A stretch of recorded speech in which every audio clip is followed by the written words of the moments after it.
जीवन से मत भागो, जियो उद्देश्य के लिए। घटना उन दिनों की है जब इंग्लैंड में डॉक्टर एनी बेसेंट अपने वर्तमान जीवन के प्रति निराश थी और एक सार्थक जीवन जीने की ललक उनके हृदय में तीव्रता से उठी थी।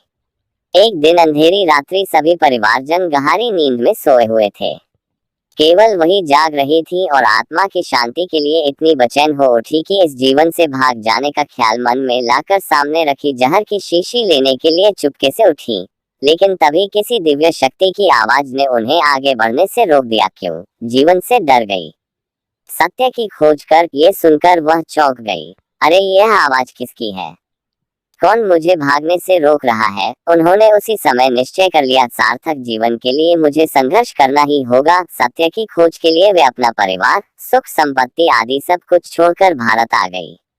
उन्होंने साध्वी जैसा जीवन यहाँ ग्रहण किया और विश्व को भारतीय जीवन दर्शन के रंग में रंग देना ही अपना मुख्य उद्देश्य बना लिया। उनकी मृत्यु भारत में हुई थी।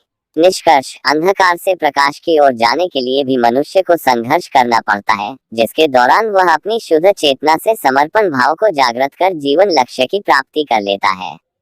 ऐसे संघर्षवान व्यक्ति की ईश्वर भी सहायता करता है, बशर्ते वह सच्ची लगन व उत्साह के साथ सार्थक जीवन के प्रति संकल्पित है और उसकी आंखें निर्धारित लक्ष्य पर केंद्रित है।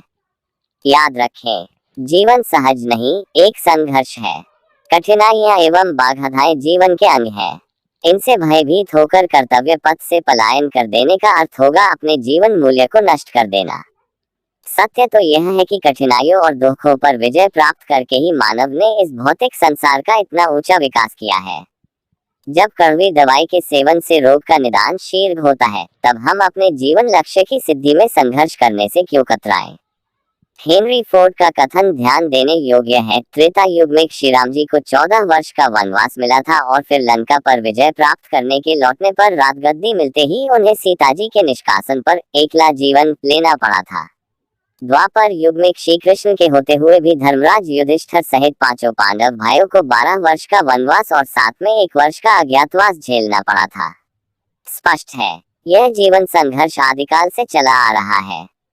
अतः सुंदर जीवन बनाने के लिए हमें संघर्ष के बीच तो रहना ही होगा, बाधाओं को पार करते हुए आगे बढ़ना होगा और तभी हम अपने जीवन उद्देश्य की पूर्ति कर पाएंगे।